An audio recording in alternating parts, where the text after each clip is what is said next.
All right, you've sent in a bunch of stuff about fear, like how to even understand it, how to work with it, and most importantly, how to transform it. So we've got excerpts from this guide. It's called 22 Powerful Tools to Transform Your Fear into Happiness, Peace, and Inspiration. Plus some interesting stats on what Americans are most afraid of these days. It's cool because this guide, it doesn't just like tell you to, think positive and hope for the best. It actually kind of dives into like the nitty-gritty of how fear works, both on us personally and then also on us as a whole, like society. Well, so it's like a fear manual? Yeah, kind of, but with a focus on action. Yeah. It acknowledges that, like fear, even though it's often seen as like a negative emotion, it can also be like a powerful Yeah. motivator Protector. and a protector. No. So it's about finding that sweet spot where we can use fear to our advantage, Yeah, but without letting it totally control us. Yeah. Right. So it's like if I'm afraid of public speaking, that fear might push me to practice more, which then in the end helps me to overcome it. But if I just let that fear completely paralyze me, then I won't even try. Exactly. And the guide points out that one of the biggest ways that fear holds us back is by just limiting our beliefs about what's even possible. We start telling ourselves all these stories like, I'm not good enough, I'm going to fail, people are going to judge me. Oh, those are stories I've definitely told myself. Yeah, I think we all have. But the key is to recognize them as just that, like Exactly. stories, not necessarily truths. Right. Now, the guide also mentions the top 10 fears in America, and this is based on a Gallup poll. Some of them are, I guess, kind of predictable, like fear of snakes, public speaking, heights. But then some of them are a little more, they speak to, I guess, larger, like societal anxieties, like the fear of technology or government corruption. Yeah, it's interesting to think about how those broader fears, like what the guide calls collective fears, might even be shaping our own individual experiences. Yeah, like if everyone around you is totally freaking out about the economy, it's hard not to feel that fear yourself, right? Absolutely. And the guide even suggests that one way to combat those collective fears is to become more aware of how they're being transmitted through the news, social media, even just like casual conversations. Right. So it's about being more mindful of what we're consuming, both literally and figuratively. Right. Because if you're constantly being bombarded with negativity, it's going to impact your emotional state. The guide even suggests like maybe limiting news exposure if you find yourself getting like caught up in that fear cycle. Yeah, I can definitely see the value in that. It's not about like ignoring what's going on in the world, but just being more conscious of how much we're letting it affect our Exactly. Now, let's talk about something that I thought was really interesting. It's this thing called David Hawkins' scale of consciousness. And the guide references this scale from his book. It's called Power versus Force.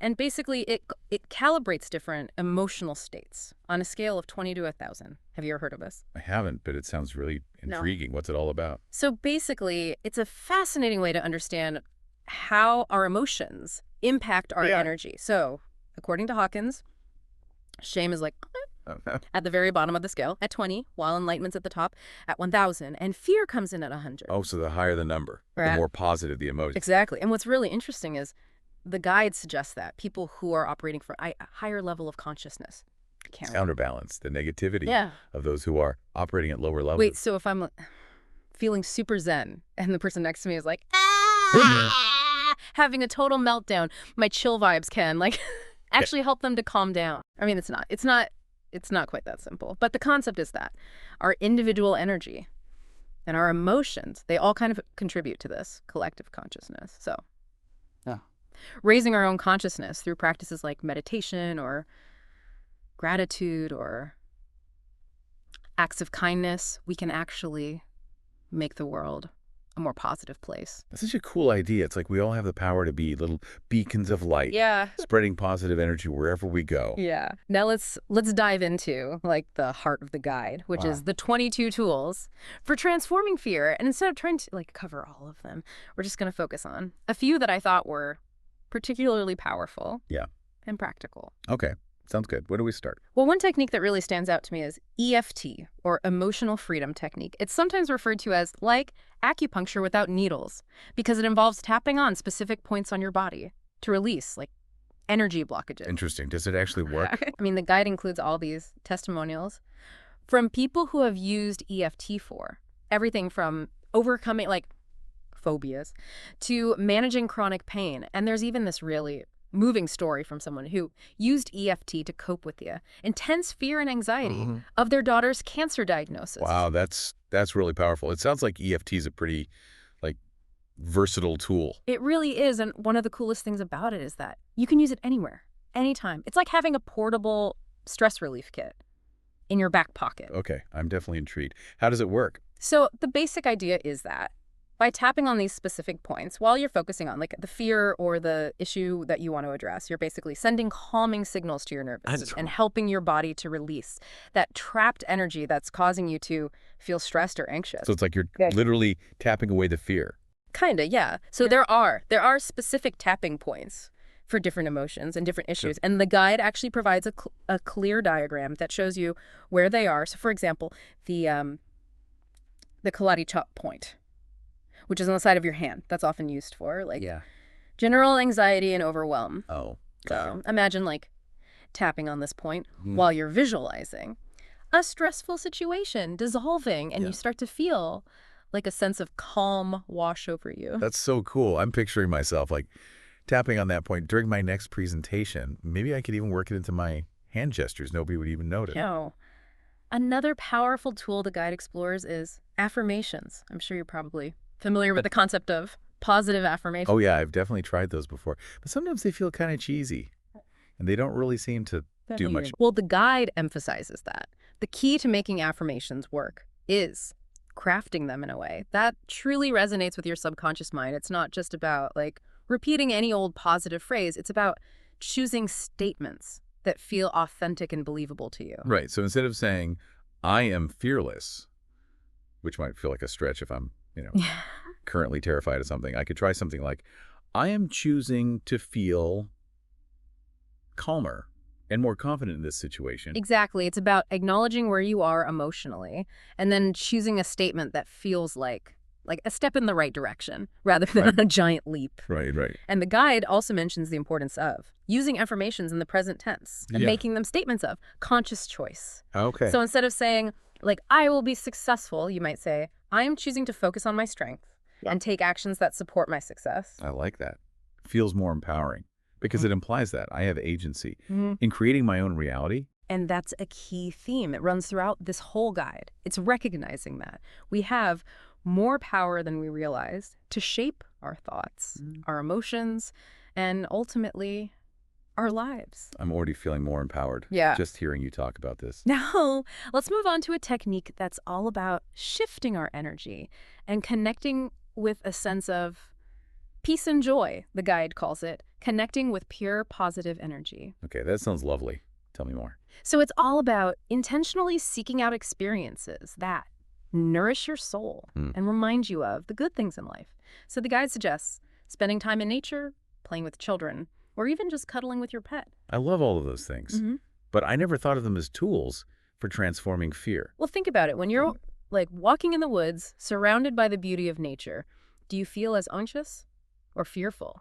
Not really. Actually, nature has always had a calming effect on me. It's like all my worries just kind of melt away. That's because nature has a way of reminding us of the bigger picture and connecting us to this sense of peace that transcends our everyday worries. It's like a reset button. For our nervous systems. Exactly. And the same goes for spending time with children or animals. Their energy is often so pure and joyful that it's contagious. There's even a reader contribution in the guide about someone who says that petting their dog is their go-to stress reliever because dogs, they vibrate at a higher frequency, which makes them like natural healers. Oh, that's so sweet. I've definitely experienced that. Like calming energy from animals before. It's like they just have this innate wisdom about being present and enjoying the simple things in life. And that's a valuable lesson for all of us, especially when we're feeling overwhelmed by fear. Sometimes the simplest things are the most powerful. So we've got tapping away fear. We're talking back to it with affirmations. And then like soaking up all those good vibes from nature and furry friends. What other fear-busting tools does this guide have in store? Well, let's talk about a technique that's all about mindfulness. Staying present, you know. Fear often tricks us into living in the future, like worrying about things that haven't even happened yet and might never happen. Oh, it's like that saying, I've suffered many catastrophes in my life, most of which never happened. Exactly.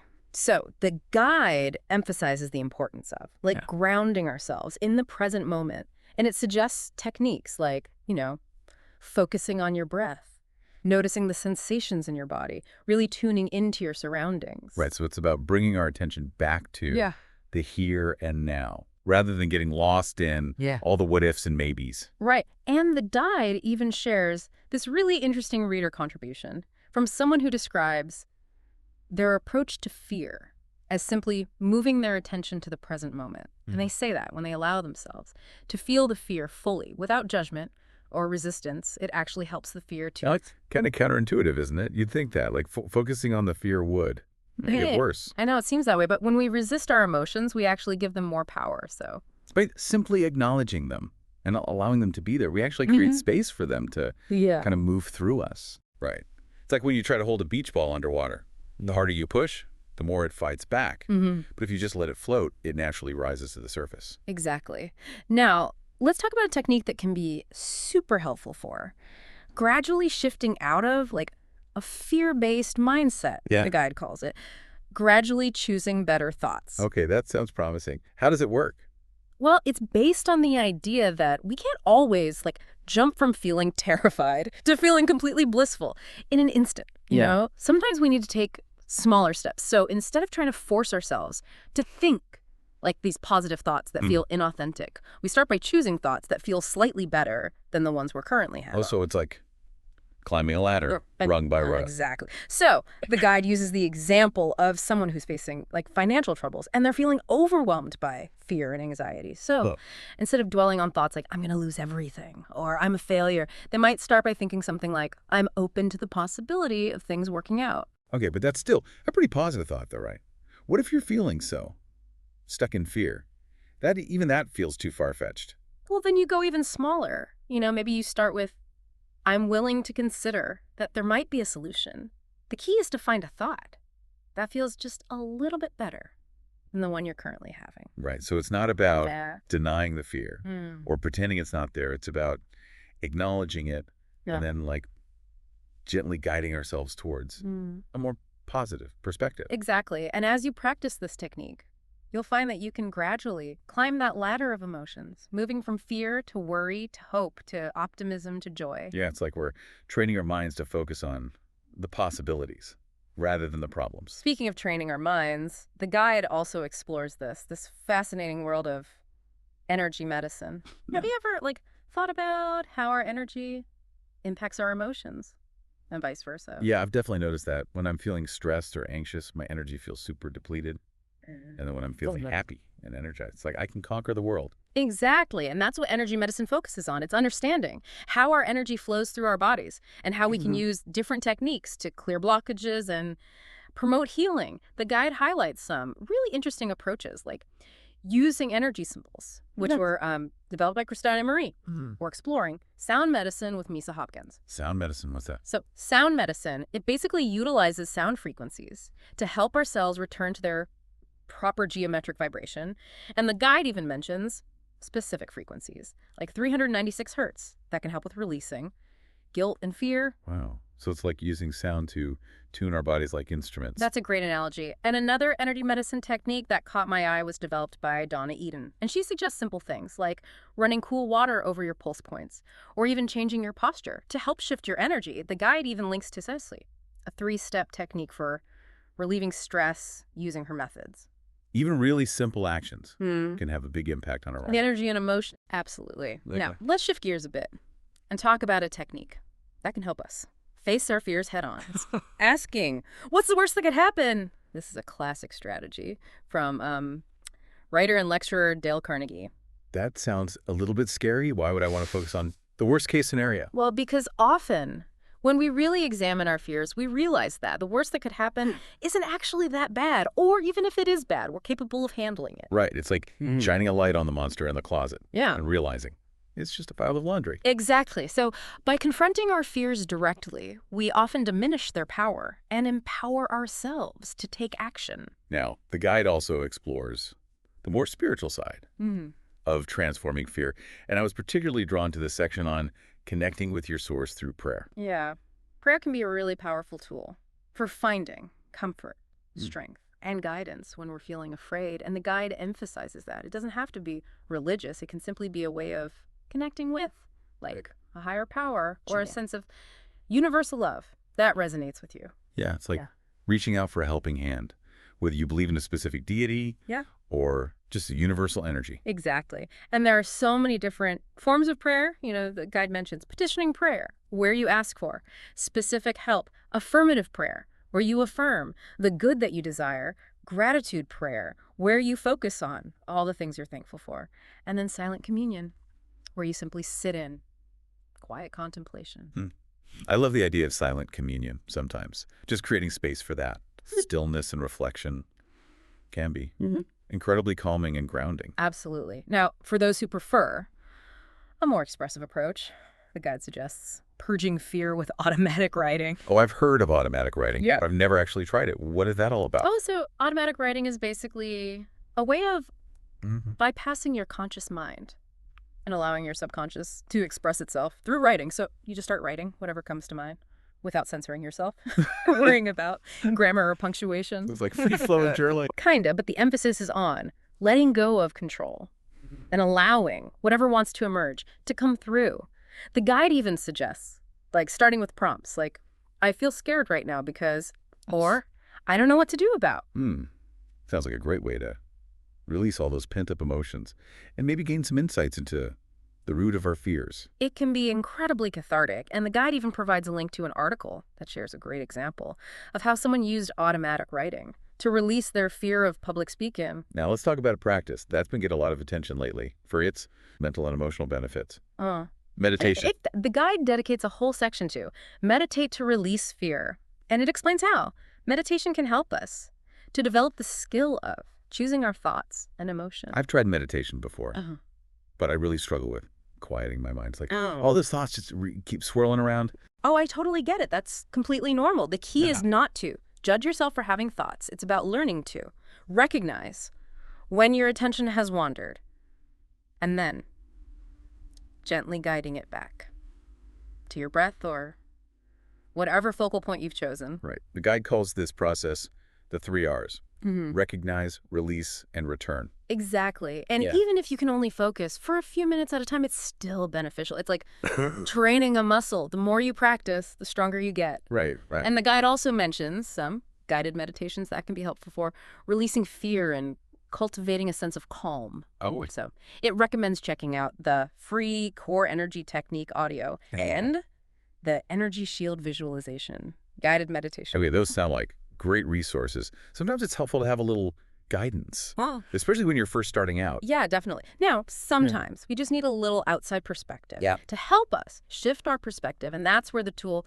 Seeking an Objective Opinion comes in. So this is about reaching out to a trusted friend or family member for support. Exactly. But the key is to choose someone who's positive, understanding, and non-judgmental. Someone who can listen without offering unsolicited advice or trying to fix your problems. Right. It's like having a sounding board, someone to help you process your emotions and see things from, like a fresh perspective. Exactly. Now, sometimes we just need to release our fears in a more tangible way. And that's where destroying fear symbolically comes in. Okay, this sounds interesting. What's involved? Well, it's as simple as writing down everything that's bothering you on a piece of paper and then destroying it in a way that feels cathartic. So you can rip it up, burn it, flush it down the toilet, whatever feels right to you. Wow. So it's like a ritualistic release, like a way of physically letting go of those fears. Exactly. And sometimes the act of physically destroying something can be surprisingly liberating. Okay, now let's talk about a practice that's all about forgiveness and taking responsibility for our own energy. Ho'oponopono. Ho'oponopono. It's an ancient Hawaiian practice that's all about restoring harmony within ourselves and with the world around us. Yeah, I've heard the term before, but I'm not really familiar with the practice. How does it work? Well, it's incredibly simple, yet incredibly powerful. So, the practice involves repeating 4 phrases, I'm sorry, please forgive me, thank you, and I love you, while focusing on the issues that are causing you, fear or pain. Those are such simple phrases, but they carry so much weight. Exactly. And the guide explains that this is a way of asking the divine to clear those memories Yeah. and restore harmony. Right. Like we're taking responsibility for our own energy and asking for help in releasing anything that's no longer serving us. Exactly. And the guide even includes a link to an article that shares this beautiful story of how someone used Ho'oponopono to transform, like a heated argument with their partner, into a positive experience. That's amazing. It really shows how powerful this practice can be for healing relationships and shifting negative energy. No. Another powerful tool that the guide explores is the Sedona method. I haven't heard of that one. What is it all about? So, the Sedona method is all about letting go. Painful or troublesome emotions. And it offers 3 simple approaches. Okay. The first is making a conscious choice to let go of the emotion. The second is allowing the feeling to be there without resisting it. And the third is embracing the essence of the feeling. So it's about recognizing that we have the power to choose how we respond to our emotions. We can either cling to them, resist them, or simply allow them to be there without judgment. Exactly. And the guide provides detailed explanations and examples of each approach, emphasizing the importance of recognizing it. We are not our emotions. Right. It also includes a reader contribution from someone who shares how using the Sedona method helped them release their fear of flying. Wow. So that's a great example of how this method can be applied to specific phobias and anxieties. Now, let's talk about a technique. That's all about grounding ourselves in the present moment and releasing excess energy. Right. The guide dedicates a section to releasing charged emotions through grounding, and it explains how connecting with the Earth's energy can help us to feel more centered and calm. Yeah, I've heard of grounding before, but I've never really tried it. What does it involve? Well, it can be as simple as standing barefoot on the ground, feeling the earth beneath your feet, and visualizing roots growing from your feet into the earth. It sounds almost like becoming a tree. Kinda, yeah. It's about connecting with the Earth's energy Yeah. and allowing any excess energy from your body to flow down into the Earth. And the guide also mentions taking showers or baths as a way to wash away excess energy. Yeah, water is a powerful conductor of energy, and it can be very cleansing and grounding. Now, along similar lines, the guide also talks about expelling fear through breath work. Yeah. Breath work is a powerful tool for regulating our nervous systems and calming our minds. I've definitely noticed that.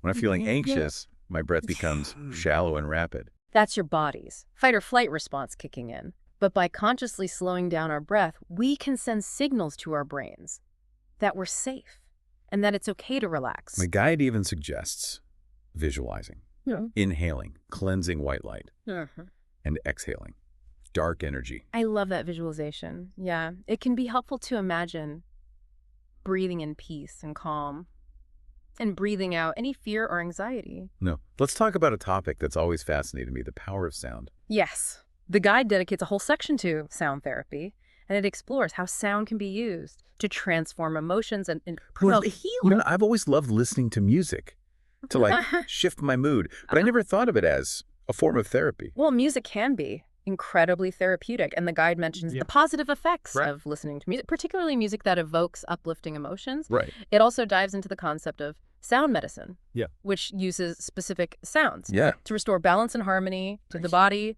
And it even explores this fascinating concept, the 6 solfeggio frequencies, which are these ancient sound frequencies that are believed to impart spiritual blessings and promote healing. Wow, those sound amazing. What are they? So the guide provides like a breakdown of these frequencies therapies. and their purported benefits. So it mentions UT 396 hertz for liberating guilt and fear, RE 417 hertz for undoing situations and facilitating change, MI 528 hertz for transformation and miracles, FA 639 hertz for connecting and relationships, SOL 741 hertz for awakening intuition, and LA 852 hertz for returning to spiritual order. Wow, there's quite a range. It is, and the guide even includes a link to a video that utilizes the 396 hertz frequency for releasing fear. Okay, I'm definitely going to check that out. It's fascinating how sound can be used in such targeted ways Yeah. to influence our emotional and mental states. Another tool mentioned in the guide is brainwave entrainment, which uses audio programs to influence brainwave patterns, In induce specific states of consciousness. brainwave entrainment. What's that? So it's basically about using sound to shift your brainwaves into a more relaxed and receptive state. Okay, so if I'm feeling like stressed and anxious, my brainwaves are probably in like a heightened state. And by listening to certain sounds, I can help my brain to shift into a calmer, Yeah, more peaceful state. exactly. And the guide even mentions 2 specific audio programs, the Happiness Booster and the 7-Minute Natural High, which is brainwave entrainment technology, to promote positive emotions and reduce stress. I'm definitely intrigued. I'm always looking for new ways to manage stress and boost my mood. Now, speaking of calming techniques, the guide also highlights the power of chanting mantras. I've heard of mantras before, Ah. but I've never really tried chanting them. It's a very simple practice. You just choose a word or phrase that resonates with you, like peace or and you repeat it, silently or aloud, while focusing on your breath. It sounds a little bit like meditation. It is. And the repetitive, Yes. repetitive chanting can have Yes. is a very calming and grounding effect on the Yeah. mind. Now, let's talk about a tool. That's all about consciously choosing what we feed our minds. You feed your mind with inspiration and wisdom. Okay. So, what this is all about being mindful of the information and entertainment that we consume and making sure that we're exposing ourselves to things that uplift and inspire us. Right. So it's like curating a mental diet Yeah. of positive and empowering content. Exactly. So the guide encourages things like, reading, inspiring literature, listening to uplifting, podcasts, watching films that convey messages of hope and resilience, and surrounding yourself with people who support your growth and well-being. Right. It's about choosing to focus on the good things in life Yeah. rather than getting Yeah.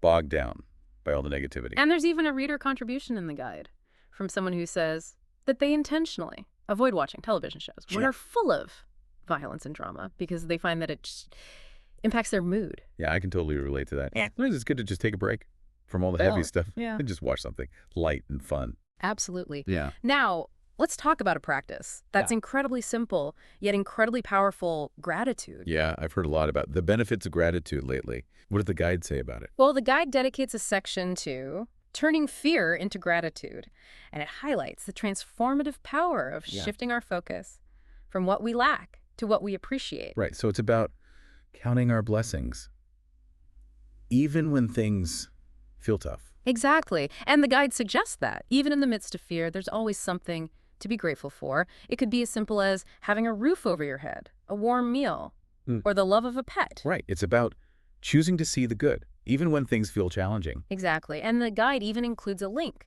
to Yeah. an article that provides a simple script for shifting into an attitude of gratitude.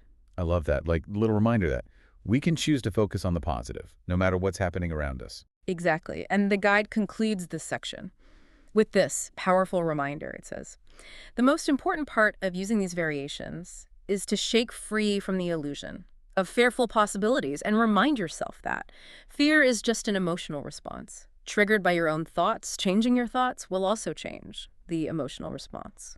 It's such a profound truth. We have so much more power over our emotions than we often realize. And it all starts with awareness. Once we become aware of the thoughts that are triggering our fear, we can start to choose different thoughts and create a different emotional reality. Now, let's talk about a tool that's all about processing our emotions through writing, journaling. The guide exploring the power of diffusing fear through journaling, and it explains how writing can help us to release pent-up emotions, gain clarity, and develop healthier coping mechanisms. Yeah, I've always loved journaling, but I never really thought of it as a tool for transforming fear. Well, journaling can be incredibly therapeutic, and the guide suggests using journaling for a variety of purposes, like releasing the past, exploring scary possibilities, and uncovering inner blockages. It's like having a safe space to explore our thoughts and feelings without judgment. Exactly, and the guide emphasizes that. While journaling can bring up painful emotions, it's important to allow ourselves to feel those feelings fully as a step towards healing and transformation. Right. It's about honoring our emotions and giving them space to be expressed. Now, let's dive into some more advanced techniques for rewiring our subconscious minds and transforming our relationship with fear. Ooh, okay, I'm ready to take things to the next level. All right, so the guide explores 2 powerful techniques: conditioned responses and hypnosis. Okay, those both sound a little bit intimidating. Are they safe? Absolutely, but it is important. to work with, qualified practitioners who can guide you through the process. Okay, so tell me more about conditioned responses. It sounds kind of like dog training. That's a great analogy. So the guide explains conditioned responses using the example of, dog training, just like you can train a dog. To associate a clicker with a treat, we can train our minds. To associate a specific trigger with a desired emotional state. Oh, ooh, okay. So, like if you're feeling afraid of public speaking, you could choose a trigger, like pressing your thumb and forefinger together. Yeah. And then repeatedly pair that trigger with a feeling of confidence. Okay. The guide suggests choosing a trigger that's not already associated with other strong emotions, and then practicing this technique regularly to strengthen that association. So it's like Yeah. creating a shortcut to a positive emotional state. Exactly. And the guide also mentions a technique called the feel-good trigger, which uses a combination of brainwave entrainment and visualization to generate positive feelings that can then be programmed into a trigger. Okay, that sounds really powerful. Now, let's talk about hypnosis. Okay. I've always been a little bit curious about hypnosis, but I also have some reservations. Is it really safe? Hypnosis is a completely safe and now natural state of deep relaxation. But what about those stage hypnotists Oh, who make people yeah. look like chickens? Oh, yeah, that's just for entertainment. Therapeutic hypnosis is very different. So it's about working with a qualified hypnotherapist who can help you to access your subconscious mind and reprogram negative beliefs and patterns. So it's like a guided meditation for your subconscious. That's a great way to think about it. And the guide emphasizes that hypnotherapy can be used to address a wide range of issues, including fear and anxiety. It also provides a link to a website with more information about hypnotherapy. And it mentions a specific hypnosis audio called Accepting Happiness that's designed to reprogram the mind to notice and appreciate existing happiness. Okay, I'm definitely going to check that out. It sounds like a really effective way to shift your mindset. And Create a more positive outlook on life. And the guide ends this section Yeah. with this wonderful metaphor about a gardener who learns to overcome his fear of thorns by focusing on the beauty of the roses. Ah, that's a beautiful image. It's a reminder that we can choose to focus on what we love rather than what we fear. Exactly. And that brings us to the end of our exploration of the 22 tools for transforming fear. What stood out to you as particularly helpful or intriguing? Wow, there are so many great techniques in this guide. I'm particularly drawn to the idea of using EFT for those everyday anxieties, like, tapping away my pre-presentation jitters. And say, I really love that visualization of breathing in white light and exhaling dark energy during breath work. Those are great choices. And remember, you can combine different techniques. So for example, you could use EFT before a presentation to calm your nerves, and then practice some breath work to stay grounded during the presentation. That's a good point. It's not about finding the one perfect tool. It's about building a toolbox of techniques that work for you. Exactly. And the guide emphasizes that one of the most important things is simply becoming aware of your fears and how they're impacting your life. And once you have that awareness, you can start to make conscious choices about how to respond to them. Yeah. It's like that quote from the guide, you truly have nothing to fear but fear itself. It sounds kind of cliche. Yeah. But it really is true, isn't it? When we let fear control us, it can create a self-fulfilling prophecy. Yeah. But when we face our fears head on, we often realize that they're not as scary as we thought they were. Absolutely. And the guide provides so many practical tools and techniques to help us break free from that cycle of fear. I think one of the most powerful messages in this guide is that we have a choice.